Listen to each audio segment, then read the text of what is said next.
तो दोस्तों आप सभी का स्वागत है आपके अपने YouTube channel study with TSL में। दोस्तों 12,460 शिक्षक भर्ती से जुड़ी हुई एक बड़ी अपडेट निकल कर सामने आ रही है, जिसको आप सभी के साथ इस वीडियो के माध्यम से डिस्कस करेंगे। आप सभी से निवेदन है कि वीडियो को बिना स्किप किए अंत तक देखें, जिससे वीडियो में शेयर की गई सारी जानकारी को आप आसानी से समझ सकें। वीडियो में आगे बढ़ने से पहले छोटी सी रिक्वेस्ट है कि प्लीज वीडियो को लाइक करें, दोस्तों में शेयर जरूर करें। बहुत ही महत्वपूर्ण जानकारी इस वीडियो के माध्यम से आप सभी तक पहुंचाने का प्रयास कर रहे हैं। और अगर अभी तक चैनल को सब्सक्राइब नहीं किया तो प्लीज चैनल को सब्सक्राइब करके बेल आइकन जरूर दबा लें आगे की लेटेस्ट अपडेट पाने के लिए। दोस्तों बात करते हैं आज की इस वीडियो में, तो सोनी जनपद और 51 जनपद में नया विवाद निकलकर सामने आया है और जिसका कारण है सुप्रीम कोर्ट की याचिकाएं, और उन याचिकाओं पर गतिरोध बढ़ता नजर आ रहा है, जिसका अभी तक कोई समाधान निकलकर सामने नहीं आया है। क्या है मामला, जानेंगे विस्तार से। आप सभी लोग पैसेंस पूर्वक वीडियो में अंत तक बने रहें। साथियों, जैसा कि आप सभी लोग जानते हैं, 12,460 शिक्षक भर्ती में रिक्त 6470 पदों को भरने का डीबी की तरफ से जब आदेश आया, डीबी के आदेश के अनुपालन में बेसिक शिक्षा विभाग उत्तर प्रदेश की तरफ से भर्ती प्रक्रिया आगे बढ़ाने के लिए जो ही प्रयास शुरू किया गया, त्यों ही 51 जनपद के नेताओं की तरफ से सुप्रीम कोर्ट में अर्चना राय के नाम से एक याचिका फाइल कर दी गई, जिसमें सरकार को पार्टी बनाया गया और तुरंत डीबी के आदेश पर स्टे लेने का प्रयास किया गया। हालांकि सुप्रीम कोर्ट की तरफ से सरकार का बिना पक्ष सुने स्टे देने से मना कर दिया गया और 8 जनवरी अगली सुनवाई की डेट लगा दी गई। और 8 जनवरी को जब सुनवाई हुई तो वहां पर सरकार के जो अधिवक्ता थे उनकी तरफ से इसमें हलफनामा सबमिट करने के लिए 3 सप्ताह का समय मांग लिया गया। और इसी बीच जो समय दिया गया सुप्रीम कोर्ट की तरफ से सरकार को अपना हलफनामा सबमिट करने के लिए, तब तक के लिए सुप्रीम कोर्ट की तरफ से 12,460 शिक्षक भर्ती में वैकेंट सीट भरने पर स्टेटस क्यू जारी कर दिया गया। यानी विभाग अब 8 जनवरी के बाद कोई भी रिक्त पद 12,460 शिक्षक भर्ती के सापेक्ष में नहीं भर सकता है। यानी थर्ड काउंसलिंग विभाग जो कराना चाहता था वो नहीं करा सकता। इस पे स्टेटस क्यू है। अब आप सभी को बता दें मामला क्या है जो आज इतना तूल पकड़ रहा है, गतिरोध का कारण क्या है।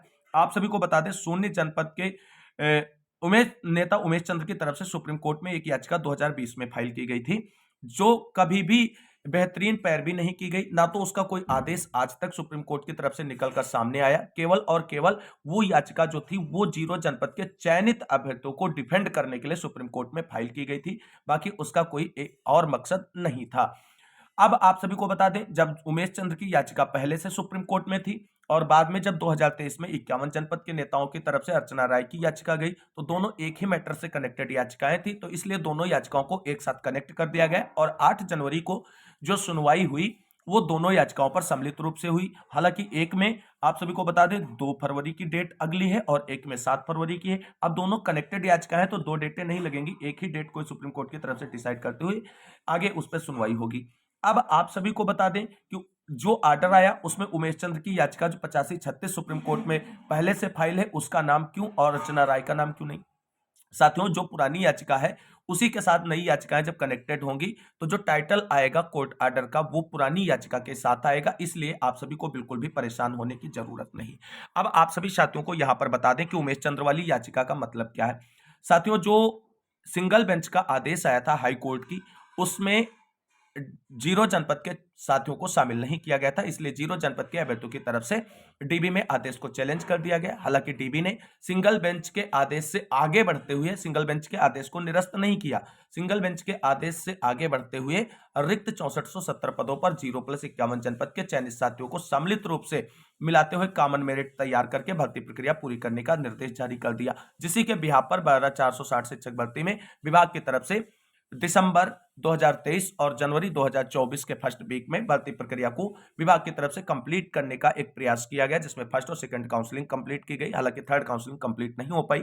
इसी बीच 51 जनपद की 8 जनवरी की जो याचिका पर सुनवाई हुई उसकी तरफ से स्टेटस क्यू आ गया, तो थर्ड काउंसलिंग पर स्टेटस क्यू हो गया और कुछ सीटें रिक्त रह गई जो विभाग अभी भी भरने के लिए तैयार है, लेकिन अब वो सुप्रीम कोर्ट के दिशा निर्देशों के बाद भरा जाएगा। ये जो उमेश चंद्र की याचिका थी 8536 के नाम से, उस याचिका का सिर्फ और सिर्फ एक ही मकसद था कि 0 जनपद के जो साथी 12,460 शिक्षक भर्ती में चयनित होंगे उनके हक और अधिकारों को डिफेंड करना, बाकी और किसी भी तरीके से किसी को नुकसान पहुंचाने के लिए उस याचिका को नहीं फाइल किया गया था दोस्तों सुप्रीम कोर्ट में। क्योंकि आप सभी को बता दें 51 जनपद के जो नेता है उनका शुरू से एक प्रयास रहा कि 51 जनपद में सीटें आई, 51 जनपद के सापेक्ष में भर्ती हो रही 12,460, तो इन 51 जनपद के ही साथियों का इस पे हक है, सोनी जनपद के साथियों का इस पे कोई हक नहीं है। अब कोर्ट की तरफ से जब शामिल कर लिया गया है सोनी जनपद के अभ्यर्थियों को भर्ती में, तो अब उनको ये लोग फिर से तो बाहर करा सकते थे सुप्रीम कोर्ट जाकर के, और सुप्रीम कोर्ट याचिका डालकर कहते हैं कि हमारे जनपद में सीटें हैं, हमारा जनपद इसमें हक बनता है, मूल जिला आवेदित होना चाहिए और जिला आवेदक को ही इसमें मौका दिया जाना चाहिए और शून्य जनपद को जो है इसमें मौका नहीं दिया जाना चाहिए। तो इस समय शून्य जनपद के चयनित साथियों ने अपने आप को भर्ती प्रक्रिया में संरक्षित और डिफेंड करने के लिए सुप्रीम कोर्ट में ये याचिका डाली थी। आप सभी लोग खुद बताएं, क्या इस याचिका पर 2020 के बाद कोई डायरेक्शन सुप्रीम कोर्ट की तरफ से जारी किया गया? तो चाहे शून्य जनपद का साथी हो, चाहे 51 जनपद का साथी हो, आपका आंसर रहेगा कि नहीं। अब दोस्तों तकरार क्या निकलकर सामने आ रही, आज दोपहर से सोशल मीडिया पर घमासान मचा हुआ है।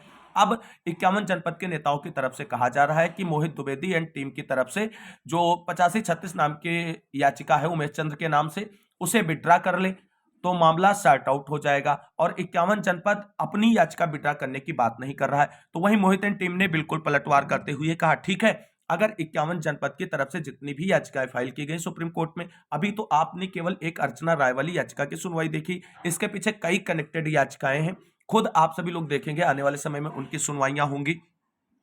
तो मोहित एंड टीम का कहना है कि 51 जनपद की तरफ से जितनी भी याचिकाएं फाइल की गई हैं अर्चना राय के साथ साथ अन्य जितनी भी कनेक्टेड याचिकाएं हैं सबको विड्रा किया जाए और मोहित एंड टीम की तरफ से जो 8536 नाम से उमेश चंद्र के नाम से याचिका सुप्रीम कोर्ट में फाइल वो विड्रा कर ली जाएगी। लेकिन आप सभी साथियों को बता दें, इसके पीछे 51 जनपद के कुछ चंदाचोर नेताओं का दिमाग बहुत तेजी से चल रहा है। उनका मकसद है कि मोहित एंड टीम जैसे ही उमेश चंद्र वाली याचिका विड्रा करेगी सुप्रीम कोर्ट से, 51 जनपद की तरफ से प्रेशर बनाते हुए सुप्रीम कोर्ट में जाया जाएगा और 0 जनपद के चयनित साथियों को बाहर का रास्ता दिखाने का प्रयास किया जाएगा।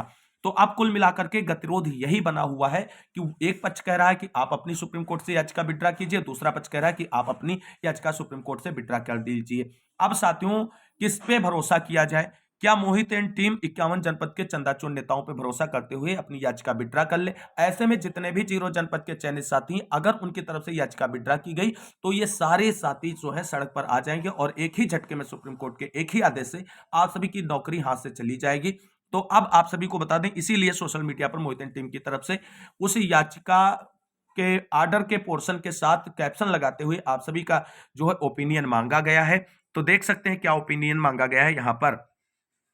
तो दोस्तों यहां पर आप सभी लोग देख सकते हैं, ये 0 जनपद की तरफ से कहा गया है 613/2018 में हाई कोर्ट से पारित आदेश में लिखा है कि आपकी नियुक्ति 8536 जो कि सुप्रीम कोर्ट में पेंडिंग है उसके अधीन है। यानी 0 जनपद के जितने भी चयनित साथी हैं, चाहे फर्स्ट काउंसलिंग में पाए हो चाहे सेकंड काउंसलिंग में, सबकी नियुक्ति जो है वो सुप्रीम कोर्ट में जो उमेश चंद्र की 8536 याचिका संख्या के नाम से याचिका पड़ी उसके अधीन है और आदेश 8536 में होगा वही शून्य जनपद के साथियों साथ होगा और विपक्ष कह रहा है कि 8536 वापस ले लो।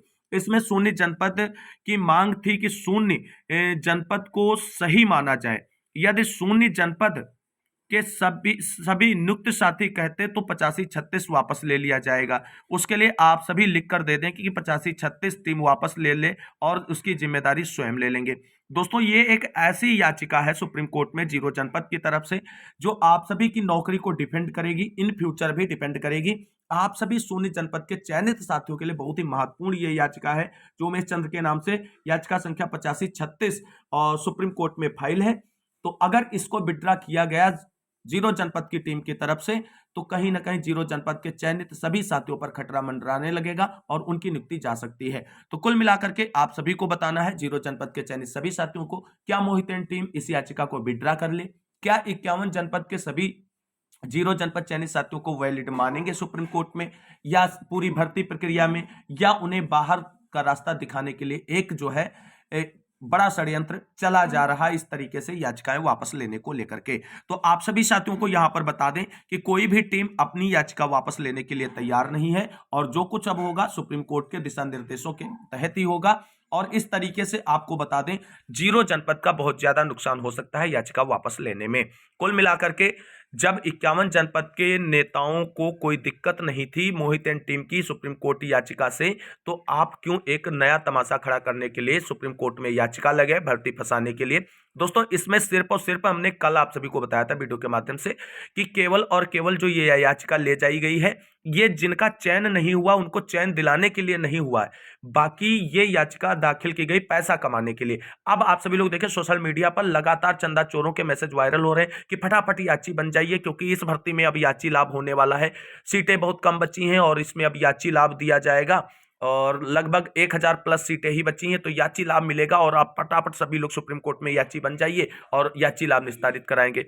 अब आप सभी लोग ये सोचिए, अगर इनका नेक दिल होता, साफ दिल होता, तो ये याची लाभ की बात नहीं करते, बल्कि सुप्रीम कोर्ट में एक बेहतरीन डिसीजन आने की बात करते। लेकिन इनका मकसद ही क्लियर नहीं है। तो कुल मिलाकर के याचिकाओं को लेकर के गतिरोध बढ़ चुका है। सभी 100+51 जनपद के चयनित साथियों से निवेदन है कि आप सभी को बहुत ही सावधानी और सतर्कता के साथ इस भर्ती प्रक्रिया में अपने आप को सुरक्षित रखने की जरूरत है। अदरवाइज आप सभी को बता दें 51 की तरफ से जो चालें चली जा रही हैं उसमें केवल सोनी जनपद के साथियों का चयन नहीं निरस्त होगा। अगर कुछ उलटफेर कर दिया गया तो आपको बता दें 51 जनपद के चयनित साथियों को भी नौकरी से हाथ धोना पड़ सकता है। तो चंदा चोरों से सावधान हो जाए, सतर्क हो जाए। जो ये याचिका वापस करने की बातें की जा रही हैं, जब आप अपनी याचिका वापस नहीं ले रहे हैं तो दूसरे पक्ष पर याचिका वापस लेने का दबाव ना बनाएं। आप अपनी अपनी याचिकाओं को बेहतर पैरवी करें कोर्ट में। कोर्ट क्या डायरेक्शन, क्या डिसीजन जारी करेगा वो आप सभी माने। बाकी चीजें क्या हैं, क्योंकि आप सभी को बता दें ये जो 0 जनपद की तरफ से 85-36 वाली उमेश चंद के नाम से याचिका है, ये 0 जनपद के चयनित साथियों को डिफेंड करेगी, हमेशा भर्ती प्रक्रिया का पार्ट माना जाएगा इसी याचिका के बिहाफ पर। अदरवाइज आप सभी को बता दें 51 जनपद के इरादे क्या हैं वो आप सभी लोग समझ ही गए होंगे इस वीडियो के माध्यम से। वहीं आपको बता दें फेयर कैंडिडेट की तरफ से 12,460 शिक्षक भर्ती में सेकंड काउंसलिंग में पार्टिसिपेट करने वाले वो अभ्यर्थी जिन्होंने टीटी 2016 के बिहाफ पर नियुक्ति पत्र पा लिया है या नौकरी प्राप्त करने का प्रयास किया, उनका जनपद वाइज डाटा तैयार करके जो है आगे की तैयारी सुनिश्चित की जा रही है और इनके अगेंस्ट भी कोर्ट में मैटर जल्द से जल्द फाइल किया जाएगा। आप सभी को बता दें बांदा जनपद से जो है टीटी 2016 वाले आवेदकों का डाटा निकलकर सामने आ चुका है। आप सभी लोग यहां पर देखना चाहें तो देख भी सकते हैं। तो दोस्तों आप सभी लोग यहां पर देख सकते हैं कि ये बांदा जनपद की तरफ से 2016 वाली टीटी के आवेदकों की लिस्ट तैयार कर ली गई है जिनका रिजल्ट 2017 में आया था। इन सभी साथियों को नियुक्ति पत्र मिल चुका है, द्वितीय काउंसलिंग में इन्होंने पार्टिसिपेट भी किया है। तो कुल मिलाकर के 9 अभ्यर्थी बांदा जिले से निकलकर सामने आ रहे हैं जिन्होंने टीटी 2016 के बिहाफ पर नियुक्ति पत्र प्राप्त कर लिया है और आगे नौकरी में अपनी जो है दावेदारी मजबूत कर रहे हैं। कुल मिलाकर के इसी तरीके से आप सभी को बता दें सभी जनपद में फेयर कैंडिडेट की तरफ से ऐसा कार्य किया जा रहा है और एक पुख्ता डाटा तैयार होने के बाद इनकी तरफ से कोर्ट में एक बेहतरीन और मजबूत केस रखा जाएगा जिससे टीटी 2016 वाले आवेदकों को बाहर का रास्ता देखना पड़ सकता है भर्ती से। कुल मिलाकर के 12,460 शिक्षक भर्ती से जुड़ी महत्वपूर्ण जानकारी हमने आप सभी के साथ डिस्कस की। उम्मीद करते हैं जानकारी अच्छी लगी होगी। अगर वीडियो अच्छा लगा है तो लाइक करें, दोस्तों में शेयर करें और फटाफट चैनल को सब्सक्राइब कर लें लेटेस्ट अपडेट के लिए। मिलते हैं अगली वीडियो में, तब तक के लिए सभी साथियों को जय हिंद, जय भारत, वंदे मातरम।